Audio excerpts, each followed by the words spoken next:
Bonjour à tous, nous sommes aujourd'hui pour parler avec Madame Caroline Ginny Balifi. C'est la continuité des portraits d'entrepreneurs que le CEG a initié il y a déjà quelques temps. Donc aujourd'hui nous sommes venus dans les bureaux de Madame Caroline Balifi. Merci déjà de nous recevoir. Et nous allons donc dans un début essayer de parler de vous, de parler de votre parcours et puis on va au fil du temps avec Kaiwa qui est présente et qui est membre du CEJ. Vous posez des petites questions pour essayer de comprendre d'où vous êtes venu l'idée, comment ça s'est fait, comment vous êtes arrivé à ces produits qui sont à ma droite. Donc voilà, je vous laisse vous présenter. Merci. Donc, bonjour Kaiwa, bonjour Boris. Je suis donc Caroline Ginny Balifi. J'ai créé la société Caroline AB. Donc Caroline AB, c'est une marque de produits naturels pour l'entretien du cheveu frisé à crépus. Alors mon parcours est relativement simple. 12 années dans une grande banque de la place. J'ai fini en financement structuré et pendant que je travaillais, j'avais des envies de choses plus naturelles, des envies manger sainement, enfin voilà, éco-friendly, je faisais attention, enfin recyclage et tout le reste. Donc avec la naissance de ma première fille, j'ai commencé à lire les étiquettes, j'ai commencé à faire attention à ce que je mettais sur son corps, sur ses cheveux. Et là, j'ai commencé à faire un grand tri dans ce que je souhaitais mettre à ce pauvre bébé. Et pour cheveux afro ou métissés, en France, c'était compliqué. Aux États-Unis, on trouvait pas mal de choses, un peu plus. Mais en France, c'était compliqué. Donc, j'ai commencé à faire ma petite cuisine interne chez moi, avec mes petits produits, à me les faire. Et on va dire qu'arrivé à un moment crucial de mon parcours professionnel, je me suis dit, voilà, qu'est-ce que tu fais? Est-ce que tu continues sagement derrière ton bureau dans ta banque? Ou alors ces produits que tu aimes bien, est-ce que tu veux les commercialiser à grande échelle? Donc voilà, j'ai décidé de les commercialiser à grande échelle et c'est ainsi qu'est née Caroline AB. Voilà. Ah super. Donc comme je pense souvent, c'est l'entrepreneuriat vient d'un besoin. Et là le besoin était lié à prendre soin de ta fille. Et après tout, dans l'entrepreneuriat, ça part d'une idée aussi. Mais après l'idée, il faut réaliser des choses. Mais la première chose qu'on fait, c'est à laquelle on pense, c'est où est-ce qu'on trouve l'argent pour réaliser cela. Et comment toi, ça s'est passé pour toi, pour tout ce qui était lié au financement, les investissements pour créer Caroline AB? Alors, pour moi, ça a été, on va dire, relativement simple parce que je sortais une bonne partie d'argent de ma poche. Donc, alors, si tu investis, les gens vont te suivre derrière, ils vont t'accompagner. Bon, ce que je trouve dommage, c'est qu'il faille mettre la main à la poche. Parce qu'il y a plein de personnes qui ont de bonnes idées, sans forcément les moyens à mettre en face. Donc, bon, voilà. Moi, dans mon cas, j'ai pu mettre la main à la poche. Donc, les banques, la région m'ont accompagnée pour faire naître mes petits bébés qui sont là. Donc, voilà. D'accord, très bien. Et moi, je me pose une question, parce qu'on dit souvent que les parcours d'entrepreneurs sont très longs, mais en combien de temps s'est écoulé entre la pensée de la création d'entreprise jusqu'à la réalisation, en fait, jusqu'à ce que tu sortes tes produits? Okay. Alors, combien de temps? Beaucoup de temps. Alors, depuis très longtemps, je pense que entre l'idée est venue, ok, il y a peut-être 4-5 ans, quand j'ai commencé à faire ma petite cuisine interne, toute seule. Et entre le moment où je me mets effectivement au boulot et le moment où les produits sortent, il s'est bien passé 2 ans. Parce qu'il y a une bonne année de recherche des bons interlocuteurs. Ça, c'est très compliqué. En fait, je ne suis pas du milieu de la cosmétique, donc il faut énormément se documenter.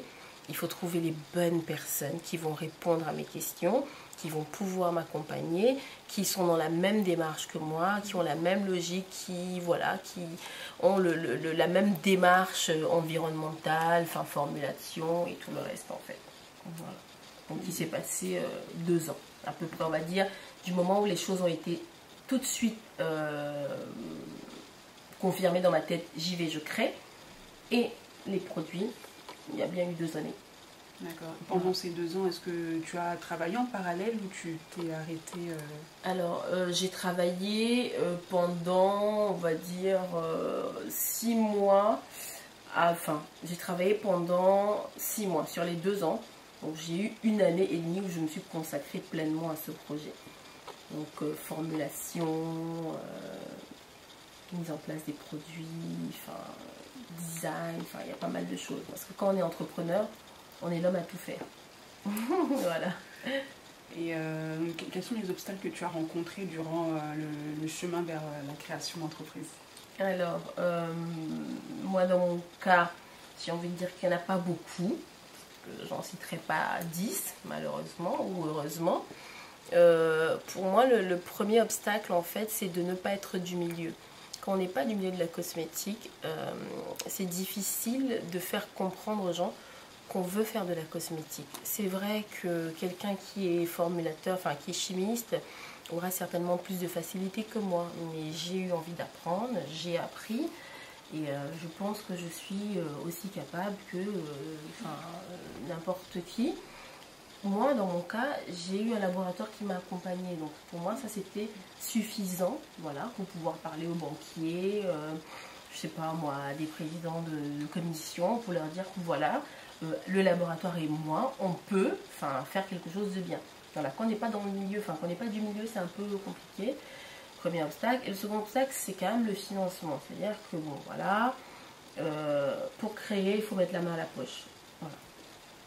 C'est juste dommage. Et quand je t'écoute, en fait, j'ai l'impression que, en dehors de ces 2 obstacles, le fait d'être une femme et le fait d'être noire, parce qu'on entend souvent les discours très politisés là-dessus, sur l'inégalité des chances entre les femmes et les hommes, et encore plus entre les personnes d'origine différente. Toi, tu n'as pas rencontré ce type de problématique, ce type de soucis? Non, j'ai vraiment eu beaucoup de chance parce que je parlais de cosmétique et je suis une femme. Je parlais de cheveux afro et je suis noire. Ben, ça tombe bien. Je parle de... Voilà, c'est-à-dire que quand on dit les clichés de la société, j'étais dans mon rôle. Alors, si on regarde les clichés de la société, j'étais dans mon rôle. Une femme qui parle de cosmétique, c'est normal. Elle parle de cheveux afro et métissés. Elle est noire, c'est très bien.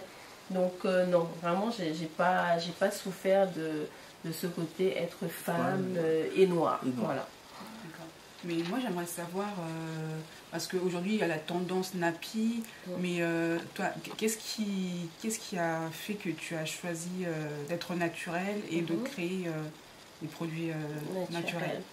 Alors, moi, le grand bonheur que je découvre à être naturel, c'est juste avoir un choix autre pour mes cheveux. Voilà, c'est-à-dire que on n'a pas appris à s'occuper de nos cheveux au naturel. Donc pouvoir aujourd'hui, moi, m'occuper de mes cheveux naturels sans être obligée de passer par une case lissage, défrisage ou autre chose, c'est juste génial. Et avoir les produits adaptés, parce que c'est ça. Avant, on n'avait pas les produits adaptés. Donc je peux comprendre que ce soit le chemin le plus facile de lisser, de défriser, c'est normal. Parce que bon, qui a envie de passer des heures à démêler les cheveux? Enfin, ben voilà, c'est juste pas possible, quoi. Donc, non, c'est aujourd'hui, je pense que pour moi, être naturel, ce n'est pas une revendication, c'est juste la liberté de pouvoir jouir de mes cheveux au naturel, si je peux dire ça comme ça. Et d'ailleurs, il y a énormément de filles qui ont choisi cette liberté, comme tu dis.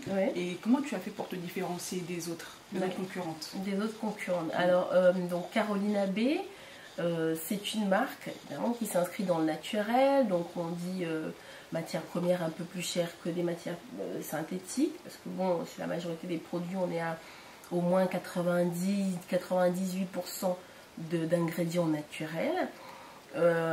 Donc ça, je pense que c'est un premier critère de différenciation. Le second critère de différenciation, c'est le prix. Bien qu'étant un produit naturel, le produit le plus cher de la gamme ne dépasse pas 15 €. Donc voilà, c'est-à-dire qu'on est sur du naturel et à prix abordable. Je dirais pas bas prix parce que c'est pas un bas prix, mais c'est un prix abordable. D'accord. Et du coup, dans tes produits, Qu'est-ce qu'on peut retrouver en fait dans les différentes gammes, comment c'est constitué D'accord. Donc en fait, on a une gamme adulte, Oui. donc à base d'ingrédients naturels, karité bio, jojoba et en goût. En fait, on a essayé de prendre tout ce qu'il y a comme huile végétale meilleure pour l'entretien du cheveu frisé à crépus. Donc on a essayé de mettre vraiment le maximum de choses qui vont apporter, qui vont être bénéfiques pour le cheveu frisé à crépus. Dans la gamme adulte, en plus, il y a des huiles essentielles dans la gamme adulte. Parce qu'une huile essentielle est allergisante pour les enfants, voilà, pas recommandée avant un certain âge. Donc c'est ce qui fait la grande différence entre la gamme adulte et la gamme enfant. La gamme enfant, on n'a pas d'huile essentielle dedans. C'est des produits un peu moins... elle est beaucoup plus légère. C'est une gamme plus fluide. C'est pour les enfants, quoi. On se développe, on ne charge pas, on accompagne, on nourrit. Mais la gamme adulte, elle est beaucoup plus nourrissante. On est sur d'autres dosages, on va dire. Ok, très bien. Et alors, quels sont les conseils que tu donnerais à quelqu'un qui veut se lancer dans l'entrepreneuriat, dans la création d'entreprise et même dans la création de cosmétiques comme toi? D'accord. Alors, moi, le premier conseil que je donnerais à quelqu'un qui a envie de se lancer dans la création d'entreprise, c'est de bien s'informer. D'accord. Premier conseil, bonnes informations. Second conseil, parler de son projet. C'est super important, il faut dire à son voisin, il faut en parler pour voir en fait s'il y a une vraie... est-ce qu'il y a une émulation derrière ce projet? Parce que c'est bien d'avoir un projet, mais c'est encore mieux quand ce projet touche votre voisin, votre cousine, votre tonton. Enfin, c'est bien que tout le monde s'identifie un peu dans ce concept que vous avez. Donc ça, c'est le deuxième. Et le troisième point, c'est d'y croire. Voilà, je pense que il n'y a rien de mieux que la personne qui porte le projet. Enfin, voilà, c'est la personne qui porte le projet qui sera, comment dirais-je, l'élément déclencheur, l'élément moteur du projet en fait. Donc, il faut y croire. On a un projet, on pense qu'il est bien, on s'accroche. Il faut être tenace, il ne faut pas lâcher. C'est pas facile, mais il faut s'accrocher. Voilà. Comme toute chose. Hein. Et donc, que peut-on souhaiter pour la suite pour Caroline Abbé? Alors, Caroline Abbé, qu'est-ce qu'on lui souhaite? On souhaite à Caroline Abbé que Caroline Abbé soit l'alternative, on va dire, naturelle pour l'entretien du cheveu frisé à crépus. On souhaite que Caroline Abbé puisse être accessible pour le plus grand nombre à travers le monde. Voilà, parce que ça, ce serait bien quand même que tout le monde, voilà, puisse bénéficier de produits ou alors puisse avoir à sa portée, sans forcément, voilà, que ce soit possible pour le plus grand nombre de pouvoir avoir accès aux produits Caroline Abbé. Très bien. Oh, super. Merci déjà pour le temps que tu nous as accordé. On a découvert une nouvelle gamme de produits, on a découvert une entrepreneuse très engagée. Je te félicite déjà pour le parcours que tu as pu avoir, entre l'idée et la création, parce que 2 ans.